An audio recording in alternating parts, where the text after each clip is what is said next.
Hi, I'm Christian. This is Crowlands. We're a narrative gaming channel where we talk more about the drama and the stories of role-playing games than we talk about the combat or anything like that. And today I would like to talk about the OSR, the Old School Revolution, or the Old School Renaissance, what it means to me as a gamer, as a publisher, and why I am all in on it, I think. So let's begin at the start of 2023, when Wizards of the Coast tried to introduce a new and draconian form of open gaming license. That would have hobbled me as a game designer. It would have had ramifications for my company, Crowland. But I think more importantly, it broke faith with me as a gamer. I've been around since the TSR days, and suddenly this company I had a 40-year relationship with, it just felt like it had become an ugly IP mill. And yeah, I know they rolled back a lot of that new OGL, but they didn't do it because of some sudden understanding of their own immorality and crassness. And it didn't really change anything. They had broken faith. Now, I'm not particularly married to the D20 system and the basic conceits of D&D style games anyway. But like I said, I've been playing it for 40 years. I obviously don't dislike it. There's things I'll never like. I'll never like Vancian magic. I never did. I never will. I will always prefer armor as a damage reduction rather than just a flat hit or no hit kind of a thing. But the D&D style is easy. It's simple. Most people know it. And indeed, for a lot of people, D&D is gaming. It's what they start with. It's what they want to play. They don't want Pathfinder or Pendragon. They want D&D. They want saving throws and levels and all that stuff. Now, I don't think that's a great attitude, but it's fine. Your taste is your taste. I just think you're missing out on a lot of cool stuff. But for even the most indie-loving story gamer, they know what D&D is. D&D is the lingua franca. It's the common tongue. Now, I prefer fantasy games, right? More than science fiction, more than anything else. So I tried to talk some players for my new campaign on other systems, and I said, no, let's just do D&D. But I didn't want 5e in my life.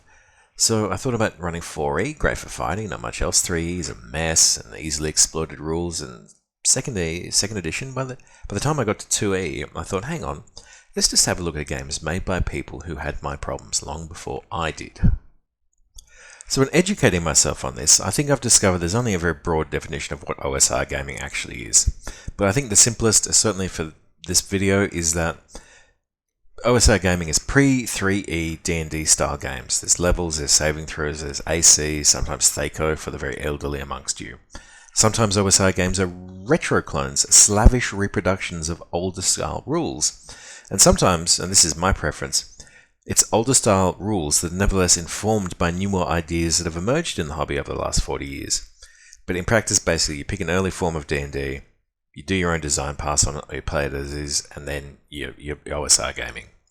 OSR games do have some commonality though, some shared philosophical conceits in space, and the first and best I think is that victory should be hard to get. A lot of these games, therefore, tend to emphasize that combat is very dangerous. I like that because I like running really grim, low fantasy worlds. But more importantly than that, I think that when combat is dangerous, when combat is something that a PC might not want to engage in, emergent gameplay emerges. So you can die at the hands of 12 goblins quite easily as a first, second, third, fourth, whatever level party. So instead of just fighting all the time, you might want to sneak past them, you might want to bribe them, you might want to make friends with them, you might want to trick them. Maybe you're just going to lure a bigger, nastier creature in to deal with them. Your game sessions suddenly become a lot more interesting than just I cast fireball and everything. And also for me, I don't actually think combat is the best part of the game, so I love seeing my players really think outside the box. Oh, and one thing I've noticed that's great, right? I think we've all, as GMs and DMs, we've been all excited. You plonk down a big-ass mini for a big-ass fight, and you think, right, this is a challenge to my players. They'll, oh, balls, it died in 3 rounds. There's none of that in OSR. You can't manipulate the rules to creating Godzillas. There's no Hexblade Paladins who can smite a Tarrasque to death in 3 rounds with their monstrous amount of damage dice that they roll. There's no Ancestral Guardians ignoring nuclear bombs. There's no such thing as overpowered in OSR. And there's loads of other rules like XP from gold, poor healing magic, and a lack of emphasis on balance that creates unexpected situations for both DMs and players. Now, a lot of these emergent decisions create really unexpected shapes in the campaign. A monster that you think might die lives to plot revenge. PCs might straight up lose, leaving you with, well, do I total party kill them? I mean, they did lose. Or do I want them to wake up all battered, unconscious, just about to be eaten or sacrificed? Things that you wouldn't happen and can't plan for happen all the time in OSR games. And I don't know about you, baby, but I reckon that is the highest art of the GM. That kind of like seamless improv in a situation where you did not see it coming. That's the magic. And lastly, I'm not really a heavy rules dude. I can't remember anything these days. I'm an old man, my mind is gone. So I prefer to focus on the narrative side of things anyway. So a very simple set of rules that is robust and well tested, it works for me.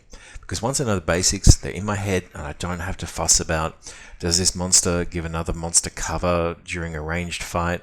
How does Devil's Sight interact with darkness spells? How do the incapacitated rules work? How does grappling work? Blah, blah, blah. I know the rules because they're simple, and I like that. Now, there is one element of the OSR that we should talk about because, sorry guys, but a lot of the OSR community can be quite off-putting. If I want to go and see what other people are doing in this same design space that I'm working in at the moment, I don't need to hear about how D&D is woke and that's ruining. I don't care about that stuff. I don't need to hear people gurning about basic safety tools and rules, and I certainly don't need open hostility to other modes of play. It's boring, it's old-fashioned, it's dumb, old, stupid boomer stuff. So I don't actually spend a lot of time in OSR places because, it can be depressing. But that being said, I don't have to. So if the bad reputation of the community, and I'll admit, it's kind of like well won, you don't have to engage with it, and I recommend that you don't, or find places that are more welcoming.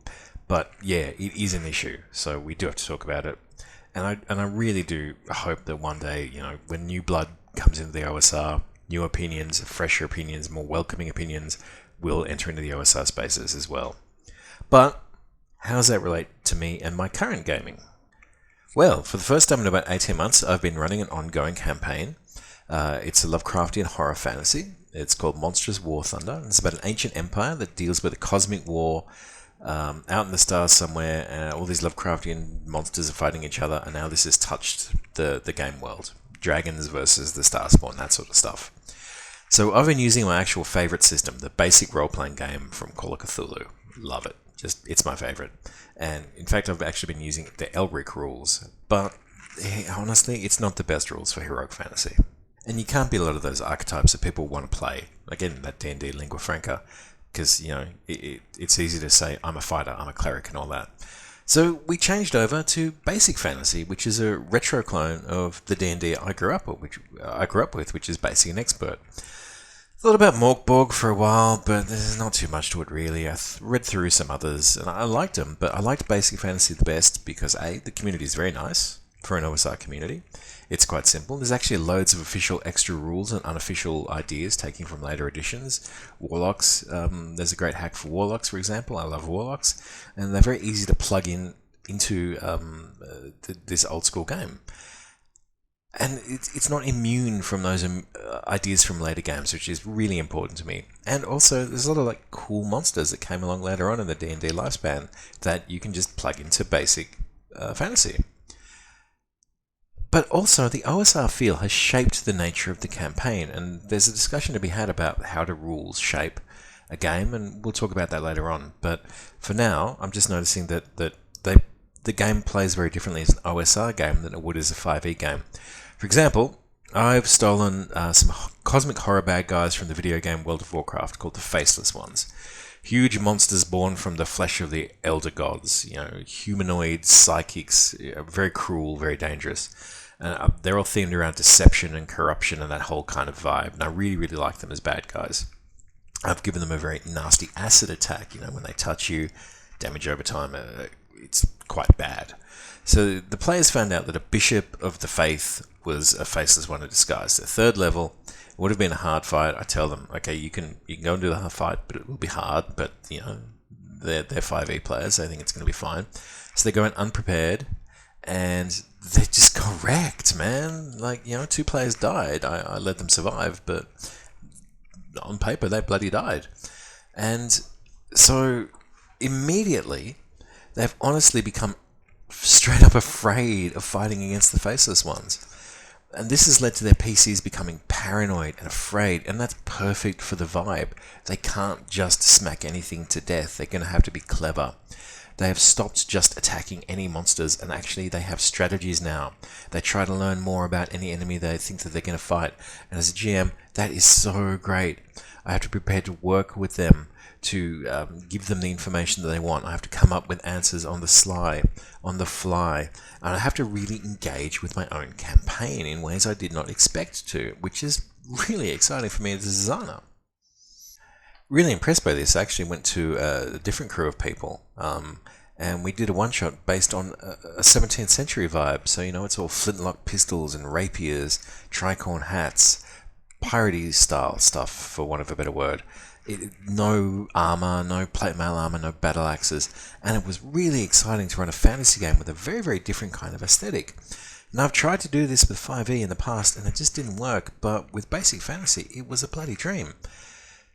So, okay, I'm going to recommend the OSR to you, because if you're like me and you don't want any truck with WotC, OSR is a broad tent. I think that the way that the rules work create much more interesting games than what 5e is, and whatever 6e or 1D&D is going to turn out to be, I think we'll have almost all the same problems that essentially 5e has. Now, the OSR is a broad tent. You don't have to deal with chuds to get into it. I think that if, like me, you want an emphasis on narrative, you want an emphasis on your players having a lot more agency, OSR is the way to do it. I think that somewhere along the line, yeah, D&D and fantasy games did go in a bit of a wrong direction. So I think thumbs up for OSR. I highly recommend you get it. I really like basic fantasy. There's loads of them around. Black Hack's really interesting.